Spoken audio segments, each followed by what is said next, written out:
శ్రీమాత్రే నమః. మీకు ఉన్న పెద్ద పెద్ద సమస్యలకు ఖర్చు లేకుండా చిన్న చిన్న పరిష్కారాలు ఎలా చేసుకోవాలో ఇప్పుడు ఈ వీడియోలో మనము క్లుప్తంగా తెలుసుకుందాం.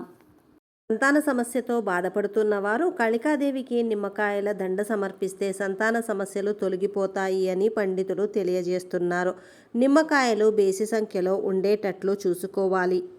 భూ వివాదాలు ఏర్పడినప్పుడు ప్రతి మంగళవారం తప్పకుండా భార్య చేతి వంట తినడం వల్ల కొంతవరకు వివాదాలు తగ్గిస్తుంది. ఇల్లు అమ్ముడుపోక ఇబ్బందులు పడుతున్నవారు ఇంటి లోపల ఏదో ఒక గదిలో పసుపు రంగును వేయిస్తే ఆ ఇల్లు అతి తొందరలో మంచి ధరకు అమ్ముడుపోతుంది. అధికమైన రుణబాధలతో మీరు బాధపడుతూ ఉంటే ప్రతినిత్యము ఇంట్లో నుంచి వెళ్ళేటప్పుడు ఇంట్లోకి వచ్చేటప్పుడు మీ కాళ్ళు గడపకు తగలకుండా చూసుకోండి. ఏదైనా కార్యాలలో ఆటంకాలు ఎదురవుతూ ఉంటే వినాయకుడిని గరికతో నిత్యము పూజించండి. అకారణంగా అవమాన పాలు అవుతున్న వారు ఎడమ చేతికి ఎరుపు రంగు తాడు రక్షగా కట్టుకుంటే కొంతవరకు ఫలితం ఉంటుంది. ఆస్తి తగువులు ఉన్నవారు పితృకర్మలను ప్రతినిత్యము కాకికి అన్నం ముద్ద పెడితే తప్పకుండా న్యాయంగా మీకు రావాల్సిన ఆస్తి మీకు వస్తుంది. మీ సంపాదన చాలీ చాలకుండా ఉంటే శుక్రవారం నాడు గులాబీ పువ్వును అత్తరులో ముంచి మీ పూజా మందిరంలో ఉంచండి. ఇలా 6 శుక్రవారాలు చేస్తే మీ సంపాదన గతం కంటే కొంతమేర మెరుగుపడుతుంది.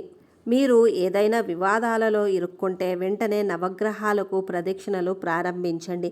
మీ పిల్లలు చదువులో వెనకబడిపోతూ ఉంటే పిల్లలు చదువుకునే గదిలో హంస బొమ్మను పెట్టుకొని దాని ఎదురుగా కూర్చొని చదువుకుంటే మంచి ఫలితం ఉంటుంది. మీకు శత్రువులు ఎక్కువ అవుతూ ఉంటే మంగళవారం నాడు పారుతున్న నీటిలో ఆముదములో ముంచిన 9 రాగి ముక్కలను విడిచిపెట్టండి. దీర్ఘకాలంగా అనారోగ్యముతో బాధపడుతూ ఉంటే మీకు ఎంత వయస్సు ఉంటే అన్ని బొగ్గు ముక్కలను తీసుకుని పారే నీటిలో వదలండి. ఏ కారణం చేత అయినా మీరు విదేశాలకు వెళ్ళే అవకాశం మిస్ అయిపోతూ ఉంటే గణపతి ఆలయంలో నిమ్మకాయ డొప్పలలో దీపారాధన చేయండి. చదువుకునే పిల్లలకు ఏకాగ్రత పెరగాలి అంటే 5 గోమతి చక్రాలను ఆకుపచ్చని వస్త్రంలో చుట్టి మూట కట్టి స్కూల్ బ్యాగులో పెట్టండి. మీ వ్యాపారంలో మంచి లాభాలు రావాలి అంటే 27 గోమతి చక్రాలను తీసుకొని పట్టు వస్త్రంలో మూట కట్టి వ్యాపారం చేసే దగ్గర సింహద్వారము పైభాగాన కట్టండి. ఇలా చేస్తే విపరీతమైన జనాకర్షణతో ధనాకర్షణ కూడా పొంది నరదిష్టి తొలగి విపరీతంగా వ్యాపార అభివృద్ధి చెందగలదు. పూజా మందిరములో లక్ష్మీదేవి పటం ముందు పొంగలి నైవేద్యం పెట్టి ఉసిరికాయతో నేతి దీపారాధన చేస్తే లక్ష్మీ కటాక్షము కలిగి బాధలు తొలగిపోతాయి.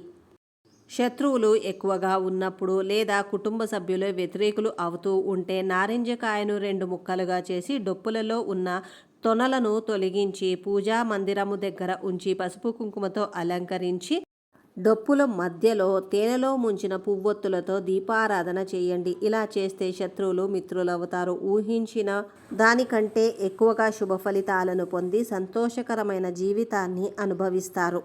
లక్ష్మీదేవి ఆలయములో ఏదైనా శుక్రవారము రోజున యజమాని చేతితో 2 దీపపు కుందులను ఆవు నెయ్యి ఒత్తులతో గుడిలో దీపారాధన చేసి అమ్మవారికి సమర్పిస్తే ఆర్థిక ఇబ్బందులతో బాధపడే వారికి, వ్యాపారాదులు నడవక ధనపరంగా రుణబాధలు పడుతున్న వారికి ఈ దీపదానము వల్ల మంచి ధనికులు కాగలరు. మీకు ఎవరైనా రహస్య శత్రువులు ఉంటే 7 ఎండుమిరపకాయలను పసుపు రంగు గుడ్డలో వేసి మూట కట్టి దానిని తీసుకువెళ్ళి ఇంటికి దూరంగా పడేసి రండి.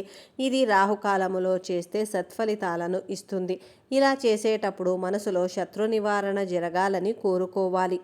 పంట దిగుబడి సరిగ్గా రాని రైతులు పొలంలో భూసూక్త పారాయణము చేస్తే మంచి ఫలితం ఉంటుంది. చుట్టుపక్కల వారితో మీకు గొడవలు జరుగుతూ ఉంటే ఉత్తరము వైపున ఏదైనా పిచ్చి మొక్కలు ఉన్నాయేమో గమనించుకొని అవి లేకుండా చూసుకోండి.